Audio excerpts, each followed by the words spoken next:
Divorced my cheating husband who gave me the house as an apology. Now his cancer has returned and his parents expect me to take him in. For most of our marriage my husband, 39 male, and I, 37F, had a very happy relationship. We had good jobs, decent money, 2 kids and loved each other. Then he got diagnosed with a rare form of cancer and we went through years of painful treatments and recovery together. We moved to a small house to be close to the research center where he underwent treatment. His parents paid half of the down payment on the house, the other half was from our savings and investments. In the divorce he gave me the house and took all of his medical debt. We have been divorced a year, but now his cancer has come back and he needs treatment again at the same research hospital. He wants to stay in what is now my house while undergoing treatment and his parents expect me to house him and look after him because he was generous in letting me have the house without taking his rightful share from the equity. When we were married and he was undergoing treatment, it was new stuff that was expensive and also very physically draining on him. We were lucky that both our jobs were supportive and flexible, but with his health issues, little kids and expenses, we had to downgrade our lifestyle a lot. That plus the physical changes in his body made him very depressed. Whenever he felt a bit better, he'd go stay in his hometown. It's a small town where most of his family and a lot of his childhood friends live. I was doing all the caretaking of him, while also dealing with insurance complications. I was also managing the kids, the entire household and my full-time job. We had help from friends and neighbors but it was very hard. I wasn't happy about him spending his healthy days away from us, but it was good for his mental health so I didn't feel like I could object. While he was staying there he had reconnected with his high school girlfriend. A couple years ago he admitted to me that he was sleeping with her and I filed for divorce. He had fully recovered from his cancer by then. There are other aspects around the cheating that left me very heartbroken and feeling betrayed. His giving me the house and taking all the debt was an apology of a sort. His parents feel that I owe him for getting the house and should let him stay there for the 2 to 3 months his treatment is at the facility. I do want him to be well and I don't want my kids to lose a loving father. But I can't deal with having him around me, especially not if I end up being his nurse and caretaker again. I am still very bitter about how our marriage ended. A lot of people close to me are telling me that I should support him for the sake of my kids. wth if I say I can't do that? Update 1. The Sunday after I made the post to Ida, my ex-in-laws picked up the kids for a zoo trip. They sometimes come to pick them up to entertain them and so I thought nothing of it. A few hours later a very teary and contrite Mel dropped off 2 bawling kids with me.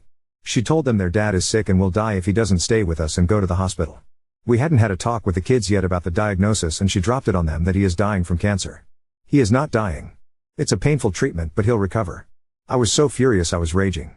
I called the ex and tore him a new one. He was shocked too and we together exploded at his mom. She broke down and cried begging me to not take away her grandkids from her, as if I'd trust her after this. Ex and I together talked to the kids, him on video, and assured them that yes he is sick but he'll be fine. He just needs to go to the hospital and they'll make him better like the last time he was sick. The kids settled after that but my oldest has been at me crying and begging to make dad come live with us. I promised them I'd talk to dad and figure out what's the best thing to do. I swallowed a lot of bile to talk to him about why he was doing this. We had a pretty long and detailed discussion. The bottom line is that he's broke, he still has a decent job but his credit is ruined, he has a lot of debt and he stupidly got the cheapest insurance that barely covers anything. Fiancée is no help either, she's worse off financially. So he needs a place to stay, he can't afford this otherwise. His parents are funding some of his medical payments and are already stretched. He was financially alright when we broke up so I have no idea what happened in such a short time. Anyway, X and his GF moved into my daughter's room. My daughter happily gave it up to her dad and is sharing her little brother's room. Both kids are over the moon happy to have their dad in their home. My daughter keeps checking on him every few minutes to make sure he's still okay. Mill traumatized my kid, I'll never forgive that woman for this. I let the GF move in with him because I was too angry to care about who came to look after him as long as it wasn't me. I didn't know how I could bear having her in my home, but it appears to be more misery for her than me and that strangely makes it more tolerable for me. She is teary-eyed and crying all the time. It's only been 3 days but I am so annoyed I want to shake her and tell her to pull it together. The current treatment plan is for 3 months, I am counting down the days. I am thankful for the many people who gave me great advice on my last post. I wasn't expecting things to go this way, but they played me by manipulating my kids. I'll slowly pull myself and the kids away and move, but for now I have to deal with this for my kids' sake. ETA, I was trying to make this update more than a week ago. So to add to that, X's treatment is coming along nicely. The tumors that grew again are much smaller than before and the new stuff that they are giving him is more directed to so he's not having as many bad symptoms as he had last time. I had promised myself I would do nothing, to help and I stayed away from both X and his fiancée. But I did end up helping him deal with insurance. His fiancée has the personality of a wet noodle and cries all the time, it was easier for me to do it than deal with her struggling. X is polite enough to me, but his personality has changed. He is a different person and not very nice towards his fiancée. I didn't expect to, but I feel sorry for her. Update 2. My ex and his fiancée moved out today. His treatments went very well this time around. He had to deal with general weakness and nausea, but no vomiting and voiding like the previous time. It's amazing how much medicine improves and changes. He'll need monthly shots for a while, and I agreed to house him for a weekend next month, but after that he's on his own. The stay went well, we had no drama really. I kept myself busy and kids, and I traveled a lot. They both managed the rest of the stuff all right and things worked out. My kids are happy and back to their normal stuff. I had a talk with my daughter about how grandma exaggerated things to get her way, and that is not okay, and she understood. She has shown no interest in visiting her grandparents, and I'm happy about that. The last week of his stay, his fiancée went back to their town to take care of some stuff since he was doing pretty well on his own. He and I had a few long detailed conversations. They were cathartic in some ways and saddening and maddening in others. I think I got some closure, at least I am not feeling the bitterness the way I used to. I may make another post about what he told me, his reasoning and justifications. On another positive note, all that dressing up and going out I've been doing has worked out for me. I met someone. We've been on 2 dates and it's going great so far. This is my first time dating since the divorce, so I am keeping my expectations muted, but still it is very exciting and fun. Update 3. I tried writing about our conversations, but the process of thinking about it and analyzing it is very depressing. When we had the talk, I felt much better than I do looking back at it now. Then my new date invited me on a trip during the Memorial Day weekend. One of my close neighbor friend encouraged me to go while she watched my kids. I was pretty excited about this vacation, my first adult-only vacation in over a decade.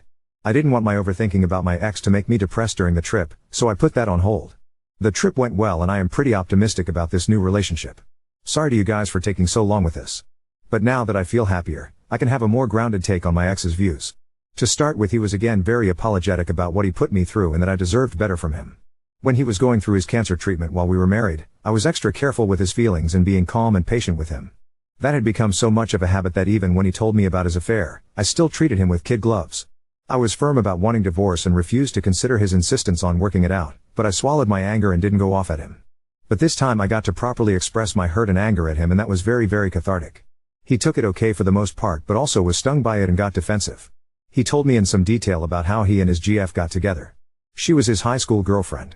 She came from an abusive background, and in high school he had helped her and did a lot to encourage her to move out of that situation. When he moved away to go to university and she stayed their small town, the long distance thing dissolved their relationship. He wanted a more big city life, and a few years after college he met me. When he was visiting his parents' home more while recovering, he reconnected with her. At that time she was struggling to leave an abusive relationship. It again was like their high school days where she was in trouble and he was the knight in shining armor. I suppose that can be very attractive to someone who's been facing weakness and their own mortality. When he was home I was waiting on him hand and foot. I didn't even know that he could have enough energy to do all the leg work for this other woman, and was spending quite a bit to help her. That's where his currently being broke comes from. She was in financial trouble, and he solved all her problems. He is quite proud of how much he helped her and doesn't agree with me that he took something away from me and making me work for him while he put his energy away from our family. I don't want to say that I don't support helping someone escape abuse, but I can't help feeling exploited. His response was that he did a favor by spending time in his town because that lessened the burdens on me. It is true that when he went away life got easier by a lot. I had more time, I could focus more on kids, we could cook anything, eat anything. But if he had that kind of energy, then he could have helped me, you know? But he says that I was always stressed out and upset. My attitude was a drain on him. I resent that because I remember how careful I was around him, how much I made myself pliable to be his nurse. He brought up examples of how once I was so upset I went to the balcony to scream. The time I snapped at the kids and then cried about it. He had stories of how I was pushy and difficult. He wasn't making it up. I have my faults, but I did work hard and tried my best. I didn't realize that my help and support wasn't good enough for him. I didn't make him feel good. I just did the shit work. I think he resents me because he feels he owes me. He likes his GF because she owes him and is dependent on him. Update 4. I introduced my BF to my kids this past weekend. We've been spending so much time together and talking almost every day, and I finally felt ready to bring him into their lives. I gave my ex a heads up that I am dating and will be introducing the guy to our kids. He went very quiet on the phone, then asked details about who he is, etc., and I gave those to him. He tried to dissuade me from letting kids meet my BF, says it's too soon and it's not healthy for the kids and whatnot. As if I got the choice to make such a call when he got his GF into my kid's life. Anyway, I finished the call annoyed. Last night he calls me back to discuss my BF. Apparently he looked into him. Which is fine by me, there's not much for him to criticize there. So he asks me if I am with my BF for money. To say I was furious is an understatement. My BF is in a lucrative career and he may be a couple tax brackets above me, I don't know for sure, haven't talked finances with him. But I do pretty well myself and I've supported myself and my kids and even my lousy ex, and this is what he asks me. I retorted that no, I am not with him for his money, I am with him because my ex-husband dumped me after exploiting me. He got upset at that and says that I have a barbed tongue and people think I am so nice but don't see how verbally abusive I can be. So that's nice. All I've done for him and he has no problem being cruel to me again and again. Update 5. My current relationship is going well. We are working on building our blended family. My 2 kids and his son get along really well, they are tight together. We have been thinking of buying a house together and selling mine. I am both excited and nervous about doing that. X didn't act up after that last argument. He's been more aloof than before but that's preferable so I don't care. Things are well on his side too as far as I know. Update 6. My BF and I bought a new place together. I've sold the house and I am rather relieved to leave that place. I liked having a home but there were too many bad memories there and the emotional baggage of my ex-in-laws thinking they still have a claim on the place. I will miss my old neighborhood though, I had a lot of supportive friends there. My kids love the new place, it's bigger, with a bigger yard and nicer schools. As we were clearing out the house I told my ex to pick up a few of his things still left behind. He had a few boxes of pictures and kids' artwork and some small things and I left them in the garage for him to come pick them up. He came to get them and ended up full on crying over the memories. We didn't talk or interact in any way. I just gave him water and left him alone to calm down. But honestly, I felt such visceral rage at his crying. I thought I was over this and past is past and I am happy with my life now, but at that moment I felt so much anger and it upset me that I am still not fully past what he had done. His relationship with his fiancée has ended and I do feel a bit bad about that. They were supposed to be married in July and that didn't happen. Then I heard from some mutual friends that she has moved back with her abusive ex. They have kids together and there was a lot of pressure from her family to reconcile. And yes, her family is abusive too. My ex had helped her against them when they were first dating and they've always held that against him. So she stayed with ex while he was digging her out of her financial crisis. Now that she's in the clear she goes back to the guy who put her in that hole. In a way my ex, and by extension me, helped some deadbeat out there make a lot of savings. In that part, I feel angry on ex's behalf. I mean I hate him for my own reasons, but he did try to help his old friend and high school sweetheart and she screwed him over. Now on to the next story. Refused my stepsister's demands to hang out less with my brothers because she felt neglected and now her friends are attacking me. I, 18F, am the youngest of 4 siblings. I have 3 older brothers Michael, 28M, John, 27M, and Chris, 25M. Our mother passed away when I was 8, and since then, my father, 53M, and my brothers have been quite protective of me. I had father-daughter date nights with my dad and movie nights with my brothers, among other things. I think that was their way of making sure I didn't feel lonely.